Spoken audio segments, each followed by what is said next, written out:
안녕하세요 여러분, 트리샤입니다. 여러분, 이번 올리브영 세일 때 제품 많이 구매하셨나요? 저는 많은 제품군 중에서도 특히 이런 크림 블러셔를 정말 많이 구매를 했는데요. 저희 영상 댓글에도 그렇고 크림 블러셔 잘 써보고 싶은데 사용하는 방법이 어렵다고 하셔서 오늘은 크림 블러셔 바르는 방법에 대해서 준비했습니다. 여러분, 크림 블러셔가 왜 망하는지 아세요? 그거는 제품이 별로여서가 아니라 이 제형에 맞지 않은 도구를 써서 그런 거예요. 오늘은 제형별로 어떤 도구를 써야 하는지 제가 가지고 있는 제품 모두 분류하면서 아티스트의 시선으로 정리해 드릴게요. 일단 첫 번째로 크림 블러셔와 궁합이 잘 맞는 베이스와 잘 맞지 않는 베이스를 설명드릴게요. 먼저 이렇게 에스쁘아 비벨벳 파운데이션이나 에스티로더 더블웨어처럼 마무리감이 너무 뽀송하거나 매트하게 마르는 타입의 베이스와는 궁합이 맞지 않아요. 크림 블러셔 같은 경우에는 어느 정도 촉촉하거나 피부에 쫀득하게 점성이 있는 촉촉한 베이스 혹은 비비를 섞은 베이스와 잘 맞습니다. 두 번째로는 무조건 손이 아닌 도구를 사용을 하셔야 돼요. 왜냐하면 손에는 기본적으로 열감이 있고 바르는 압력이 일정하지 못해서 기껏 깔아놓은 베이스를 열감 때문에 벗겨내거나 어디는 뭉치고 하는 등의 좀 균일하지 않게 블렌딩이 되거든요. 그리고 완전 지성인 분들 크림 블러셔 쓰시면은 모공 안에 들어가서 더 번들거리고 유분지니까 비추천하고요. 여드름이나 기미가 심해서 흉터 커버를 많이 해놓으신 분들도 크림 블러셔 타입의 촉촉이를 올리게 되면은 커버가 벗겨지기 때문에 추천드리지 않습니다. 이런 주의사항을 먼저 기억하시고 진짜 본론으로 들어가 볼게요. 첫 번째로 보여드릴 제형은 벨벳 매트 제형이에요. 제가 가지고 있는 블러셔의 대표적인 매트 제형은 매드피치의 무드 믹스 크림 블러셔고, 벨벳 제형으로는 손앤박의 아티스프레드 블러밤이 있어요. 이 두 가지 제형은 마무리감은 매트하고 벨벳 뽀송하게 연출이 되지만 사용법은 조금 다르거든요. 이 두 가지 제형에 잘 맞는 도구는 필리밀리의 811번 브러쉬 같은 좀 빽빽한 타입의 모공 브러쉬를 추천합니다. 이 매드피치의 블러셔 같은 경우에는 굉장히 좀 단단해요. 그래서 여러분들이 흔히 사용하시는 이런 퍼프 있죠, 삼각 퍼프, 이런 걸로 이렇게 본통 그대로 묻히려고 하면은 묻어나기는 하지만 어느 곳은 많이 묻고 어느 곳은 좀 덜 묻어서 균일하게 픽업하기가 어렵거든요. 그래서 이런 빽빽하게 힘이 있는 모공 브러쉬를 먼저 묻혀주세요.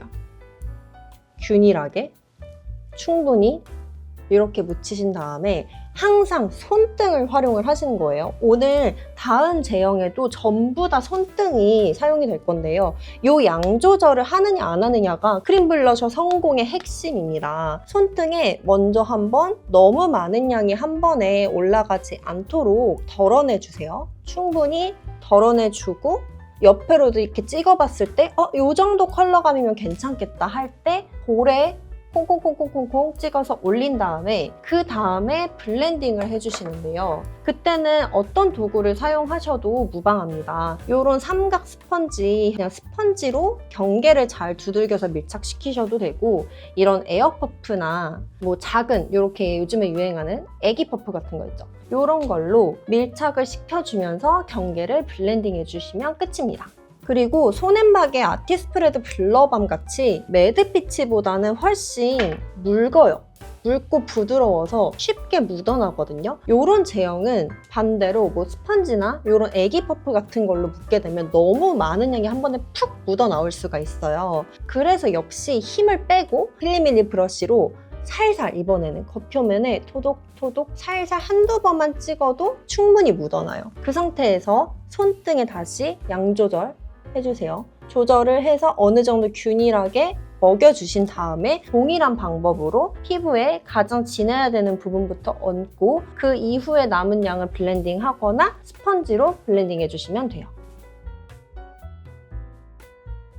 두 번째로 보여드릴 제형은 촉촉하고 쫀득한 동그란 파 타입의 크림 블러셔예요. 흔히 리벤치크로 많이 사용이 되는 제품들이거든요. 제가 가지고 있는 제품 중에서 가장 유명한 제품은 먼저는 샤넬의 리벤치크 밤, 그리고 베이지크의 플러쉬 리벤치크 밤이에요. 이 두 가지는 이 통 자체가 동그랗다는 공통점이 있죠. 그리고 피부 온도에 잘 녹아져 내리는, 어떻게 보면은 좀 픽업이 쉬운 타입이에요. 그 대신에 입구가 살짝 좁아요. 여러분들이 잘 쓰시는 그런 삼각 스펀지 같은 경우에는 보통 이 정도 사이즈잖아요. 그러면 얘 입구가 좁기 때문에 처음에는 균일하게 잘 바를 수 있지만 점점 사용하면 사용할수록 이렇게 가운데가 동그랗게 파이면서 내가 아무리 브러쉬를 넣어서 제대로 픽업을 하고 싶어도 얼룩덜룩하게 뭉치면서 발릴 가능성이 크거든요. 그래서 양이 넉넉할 때는 이러한 스펀지로 충분히 어느 정도 묻혀서, 근데 보세요, 가운데는 좀 덜 묻어나죠. 왜냐면 제가 가운데가 약간 파져 있어요, 어느 정도 써서. 근데 양이 일단은 새 거이다, 넉넉할 때는 이런 스펀지에 그대로 묻혀서 역시나 손등에 양 조절을 좀 해주고, 요 정도 묻어나는 거는 괜찮겠다 싶을 때 볼에 올려서 블렌딩을 해주시거나, 저는 여기에서도 동일하게 모공 브러쉬를 사용을 합니다. 입구가 좁기 때문이죠. 이러한 모공 브러쉬로 가장자리에 있는 거를 충분히 각도를 틀어서 묻혀줘요. 이렇게 묻혀준 다음에 똑같아요. 이대로 바로 가져가는 게 아니라 손등에 블렌딩해서 이 안에도 충분히 균일하게 양이 들어갈 수 있고, 너무 많은 양이 볼에 올라가지 않도록 양을 덜어주는 거예요. 덜어주고 볼에 올려준 후에 스펀지나 퍼프로 경계를 두들겨서 블렌딩 해주시면 끝입니다. 그리고 한 가지 더 브러쉬를 말씀드리면, 이 비오브의 블러셔 브러쉬 되게 유명하잖아요. 저도 이거 잘 썼는데 이것도 크림 블러셔 바르기가 좋아요. 왜냐면은 적당하게 입구에 들어맞는 크기이기 때문에 총총총총 묻혀줘서 피부에 올려주시면 되거든요. 근데 얘도 하나의 단점이 압이 이 아래쪽에 훨씬 더 많이 가고 위로 가면 갈수록 브러쉬의 모질도 얇아지고 힘이 없기 때문에 사실 아래쪽만 더 많이 묻을 수밖에 없어요. 얘도 만약에 사용을 하시게 된다 싶으면 반드시 손등이나 손바닥에 이렇게 블렌딩을 해줘서 양 조절 후에 피부에 두들기시면 돼요. 얘는 장점이 별다른 스펀지를 사용하지 않아도 이 브러쉬의 커팅 자체가 둥글게 잘 설계가 되어 있어서 브러쉬만으로도 뭉침 없는 블렌딩이 가능하다는 점, 그리고 발색도 잘 돼요. 하지만 역시나 다 써가는 제형에는 균일하게 픽업이 어렵다는 단점이 있습니다.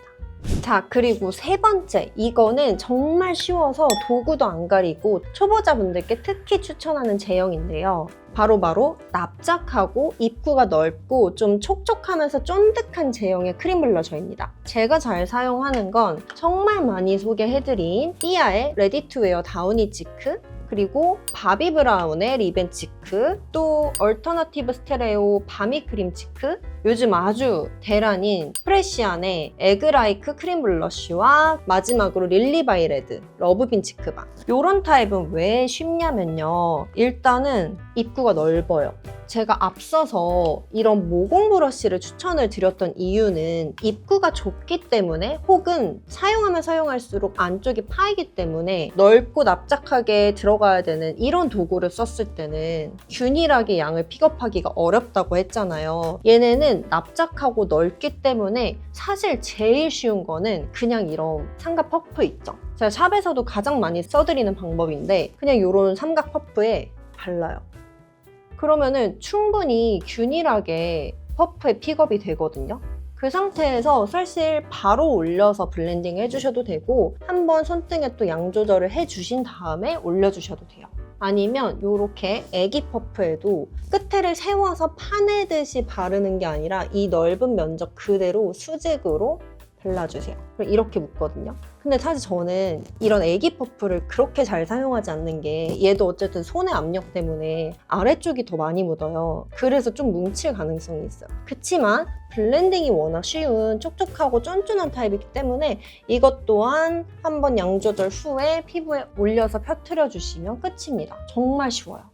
여기서 한 가지 더 주의하실 점은, 보통 잘 사용하는 이런 삼각 퍼프 같은 경우에는 물을 묻히지 않으면 요만한 크기인데 물 묻히면 이렇게 커지거든요. 근데 제가 추천하는 방법은 너무 바싹 완전 마른 건조한 타입도 비추고 물기를 너무 많이 머금어서 완전 촉촉한 타입도 비추해요. 왜냐면 건조한 타입은 이 퍼프 자체가 크림 블러셔의 수분기를 빨아들여서 피부에 올렸을 때 기껏 우리 광 내려고 크림 블러셔 바르는데 그 광을 다 흡수할 수가 있거든요. 그래서 추천드리지 않고, 반면에 물을 묻혀서 촉촉한 직후에 사용을 하게 되면은 이 물기가 피부의 베이스를 벗겨낼 수가 있어요. 그래서 가장 좋은 정도는 이 건식 타입을 물을 묻혀서 키친타올이나 수건에 물기를 꽉 짜주세요. 절대 물기가 뚝뚝 떨어지지 않게끔 쫙 짜주고 퍼프가 유연한 말랑말랑한 정도에서 사용을 해주시거나, 그게 나는 너무 귀찮다 하면은 전날에 물을 묻혀두고 주무세요.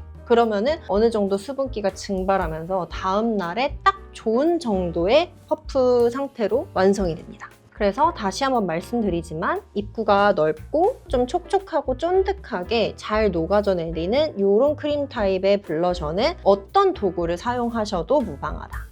그리고 이제 마지막 제형으로 리퀴드 타입을 보여드릴 건데요. 리퀴드는 어떻게 보면 가장 다루기가 조금 어려운 제형이에요. 그리고 그 제형의 점도마다 바르는 방법이 조금씩 다르거든요. 일단 처음에는 좀 묽은 리퀴드, 대표적으로 디어달리아 페탈드롭 리퀴드 블러쉬가 있어요. 이렇게 부드럽고 얇게 발리는 리퀴드 블러셔는 얼굴에 직접 가져가게 되면은 닿는 순간 베이스가 찍히거나 벗겨져요. 그래서 손등에 한번 이렇게 덜어내주세요. 충분한 양을. 그리고 스펀지로 가져가게 되면은 묽어서 스펀지가 또 다 흡수하거든요. 그럴 때는 이러한 얇은 납작한 인조모 브러쉬를 활용을 해주세요. 이런 브러쉬로 먹여요, 살짝. 너무 많이 먹이지 말고 그냥 겉표면 정도에만 먹여요. 이렇게 먹인 다음에 그 상태에서 볼에 밀지 말고 그냥 지그시 얹어서 올려주신 다음에 이런 에어퍼프 같은 걸로 경계를 블렌딩 해주시면 됩니다. 자, 두 번째로는 조금 띡하고 고밀도에 빽빽하게 컬러 입자가 들어간 리퀴드 치크인데요. 이거는 아르마니의 루미너스 실크 치크 틴트 제품이고요. 훨씬 고밀도죠. 디어달리아랑 비교해보면은 이 투명도가 달라요. 아르마니가 훨씬 더 띡하고 약간 커버력 있게 바르기 때문에 얘는 사실 바르는 게 어렵진 않거든요. 일단 먼저는 이 손등에 한번 넓게 균일하게 퍼뜨려주세요. 그리고 역시 계속 등장하지만 에어퍼프를 사용하시거나 삼각 스펀지를 사용을 하시거나 아니면 이런 비오브 브러쉬 같은 걸 사용을 하셔서 넓게 퍼뜨려진 이 제형을 브러쉬나 스펀지에 균일하게 또 먹여주세요. 이렇게 먹이면서 어느 정도 양 조절이 알아서 되거든요. 그리고 나서 볼에 올려주시면 돼요. 근데 블러셔를 바르실 때 여러분 가장 첫 번째 닿는 면적이 제일 진하게 발리겠죠. 내가 제일 강조하고 싶은 부위가 볼 가운데다 아니면 눈가 가까이다. 그럼 그 자리에 맨 처음에 딱 올려주시고 어느 정도 밀착시킨 다음에 가장자리로 퍼뜨려져서 나가시면 되고, 더 어렵다 싶으시면 올린 다음에 그냥 이런 퍼프로 에어퍼프로 두들기세요. 그러면 쉽게 분출이 됩니다. 자, 그리고 마지막으로 요즘에 유행하는 약간 중국 그 도우인 블러셔처럼 이렇게 흔들어서 쓰는 스펀지가 내장된 리퀴드 타입의 블러셔 있죠. 요거는 조금 번외인데 얘 같은 경우에는 얘도 좀 묽은 타입은 베이스를 좀 벗겨내고, 제가 이번에 구매한 거는 투쿠의 물크림 수채화 블러셔인데 요거는 어느 정도 좀 밀도가 있게 올라가더라고요. 그래서 얘만 예외로 베이스를 올려놓은 후에 충분히 흔들어 주신 후 이 스펀지 그대로 힘을 주지 말고 살짝 올려주세요. 살짝 콩콩콩콩 찍으신 다음에 블렌딩할 도구가 중요한데요. 둘 다 테스트를 해보니까 이러한 좀 공기감이 이렇게 있는 스펀지로 블렌딩을 할 경우에는 얘가 어느 정도 제품을 뺏어가서 살짝 더 자연스럽게 발색이 되고요. 나는 이 블러셔 컬러를 그대로 보여주고 싶다. 만약에 그대로 보여주고 싶다 하시면 그냥 이런 에어퍼프로 두들겨 주시는 게 훨씬 더 발색이 진하게 제대로 올라갑니다. 이런 식으로 밀착해 주시면 돼요. 그러면 이제 제형별로 도구를 어떻게 써야 되는지는 다 여러분들께 설명을 드렸는데요. 이거는 진짜 보너스로 제가 메이크업 아티스트잖아요. 샵에서 크림 블러셔를 사용을 하긴 하는데 흔히들 블러셔를 다양하게 섞어 쓰는 걸 보셨을 거예요. 그럴 때 어떻게 섞으면 좋을지 메이크업 샵의 스킬을 공유해 드릴게요. 자, 이때는 스파츌러가 필요합니다. 아무런 스파츌러 다 상관이 없고요. 내가 원하는 제형과 원하는 컬러를 만들기 위해서 섞어 쓰는 거거든요. 예를 들어서 매드피치의 타로 플러쉬의 이러한 컬러감과 뽀송함, 그리고 릴리바이드 로지빔 이 두 가지를 섞고 싶어요. 그러면은 너무 매트하지도 너무 쫀쫀하지도 않은 적당한 제형이 완성이 되거든요. 그때는 여기 이렇게 파여 있는 거 보이시죠?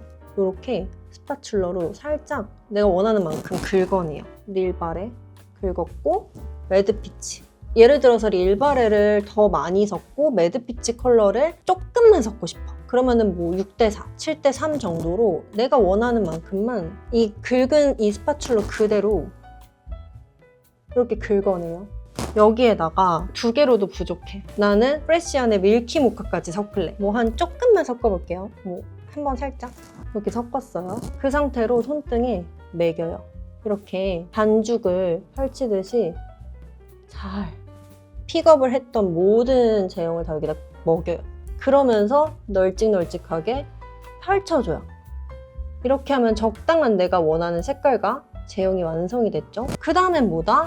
이 상태에서는 무슨 도구 쓰셔도 다 됩니다. 퍼프로 먹인 다음에 하셔도 괜찮고 브러쉬로 하셔도 괜찮고 에어 퍼프, 모공 브러쉬 다 괜찮아요. 일단 넓게 펼쳐져서 균일하게 만들어 놓은 상태에서 여러분들이 가지고 계시는 도구로 사용을 해주시면 되는 거예요. 그리고 나는 별개의 도구 쓰는 거 너무 귀찮아. 그러면 뭐 파운데이션 바르고 저는 이러한 물 묻힌 큰 똥파프 같은 것도 많이 쓰는데 내가 진짜 너무 바빠서 도구를 많이 쓸 수가 없다 하면은 그냥 파운데이션이 어느 정도 묻어있는 그 상태에서 이렇게 한 다음에 피부에 올려줘도 훨씬 자연스럽게 올라가죠. 만약에 부족하다 그러면 다시 묻혀준 다음에 이렇게 올려주세요. 자, 그러면 여러분 벨벳 매트 제형부터 리퀴드 제형까지 각각의 어떤 도구를 사용하면 좋을지 여러분들께 꿀팁을 모조리 다 알려드렸는데요. 마냥 어려웠던 크림 블러셔 이렇게 생각하시니까 핵심은 똑같거든요. 먼저는 제형에 맞는 도구를 선택한 후 균일하게 픽업을 해서 손등에 블렌딩, 그리고 나서 볼에 올려준 뒤 밀착을 시켜주면 됩니다. 오늘 알려드린 이 크림 블러셔 바르는 법 꼭 기억해 두시고 여러분들 이제 날 더워지면은 아무래도 촉촉 블러셔 하기 조금 부담스럽잖아요. 지금 막차 타세요. 더워지기 전에 3월, 4월, 한 5월 초까지는 예쁘고 반짝반짝한 크림 블러셔 즐기시길 바랄게요. 그러면 오늘도 영상 시청해주셔서 감사드리고 다음에도 메이크업 아티스트만의 관점에서 더 쉽고 유용한 스킬들 여러분들께 공유해드릴게요. 감사합니다. 안녕!